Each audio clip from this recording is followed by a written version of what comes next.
Hi there, today we are going to discuss indirectly answered questions in reading comprehension. Some questions in the reading comprehension section of the TOEFL test will require answers that are not directly stated in the passage. To answer these questions correctly, you will have to draw conclusions from information that is given in the passage. There are two types of this question. First is implied detail questions and transition questions. I will explain one by one, but the first is how to answer implied detail question correctly.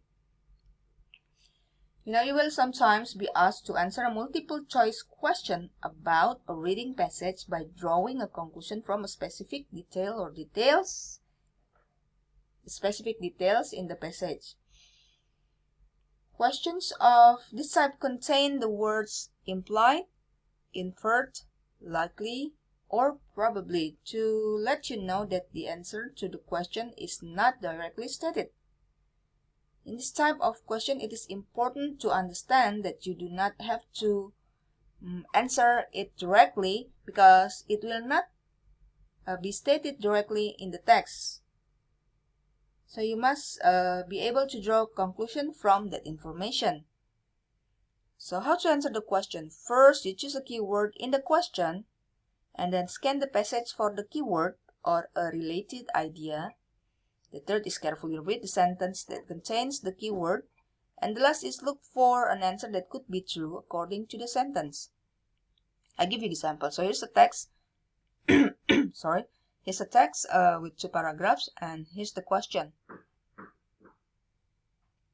Which of the following is probably not a Hawaiian word? So this is a keyword, Hawaiian word. Let's scan the text that include or related to Hawaiian word. So this is Hawaiian language. It explains about their words. Okay, include 5 vowels and consonant. Each syllable in the language ends in a vowel. So let's check the option here, which one doesn't end in a vowel. So this is mahalo ends in a vowel. Mahi-mahi also ends in a vowel. Meklea and moana also ends with vowels. Ends in a vowel A. Okay, let's read the other information. And two consonants never appear together. So there cannot be two consonants together. Let's see. The consonant doesn't stand together. Also this mahi-mahi, they are separated, terpisah. But this one, K, L, two consonants appear together. So it is probably not a Hawaiian word. So the answer is C. Another example with the same text and different question. It is implied in the passage that a luau is it a dance, a feast, concert, or language? Now let's scan a luau here. There it is, luau, where everyone eats too much and be invited afterwards to dance the hula. So the visitor may attend. 10 means to come, and outside luau. In luau, everyone eat too much and dance. So it's not only a dance, they also eat a lot. A concert, people do not eat much in a concert. A language also doesn't fit with this information. So the best answer is a feast. A feast is like an event where you can eat much and also dance or sing. So the best answer to this question is B, a feast. So you can guess the meaning by reading from the context like our previous lesson last week. Now the second type of this question is how to answer transition question correctly. You will sometimes be asked in a TOEFL test to answer a multiple choice question about what probably came before the reading passage in the preceding paragraph or what probably comes after the reading passage in the following paragraph. Just give you example, the next one. Okay, let's see.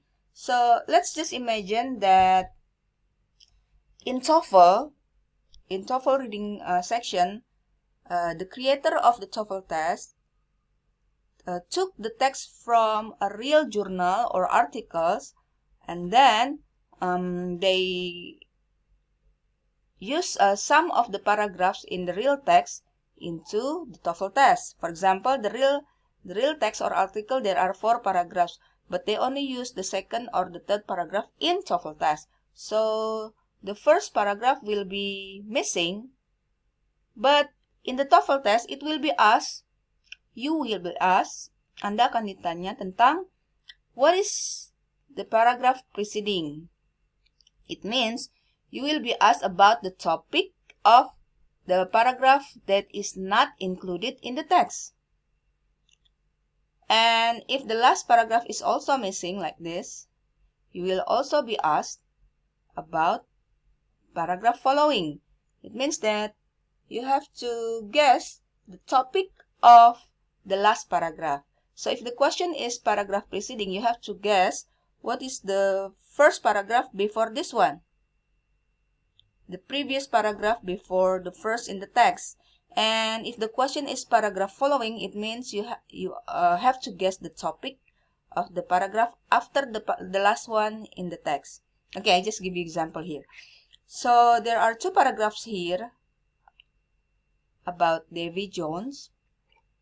This is seen in TOEFL test, but in a real article, there are more than 2 paragraphs, but you only see 2.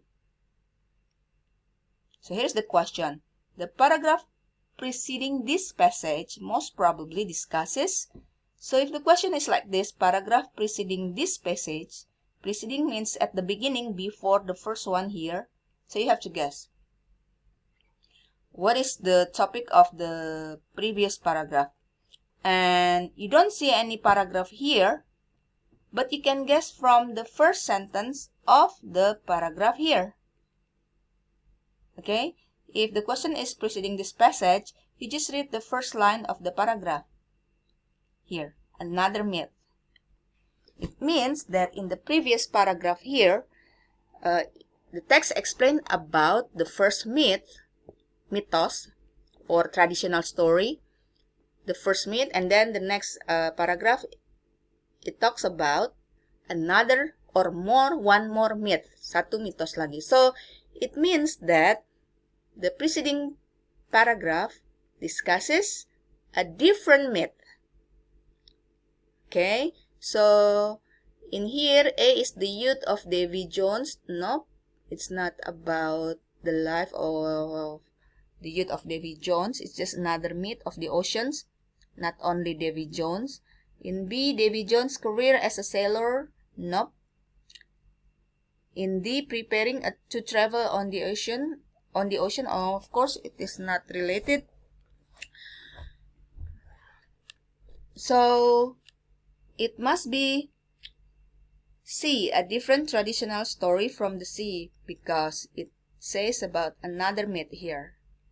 Usually when you read another, the answer is a different. Remember that.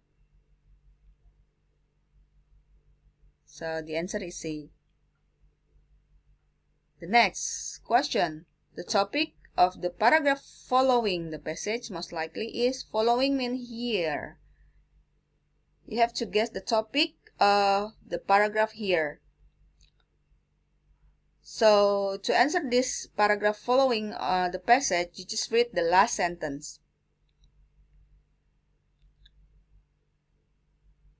A tour of Davy Jones' locker. It might be a rather interesting trip considering all the treasures located there. So the next paragraph probably will tell you about the treasures located there or in the oceans. So the best answer to the question is A.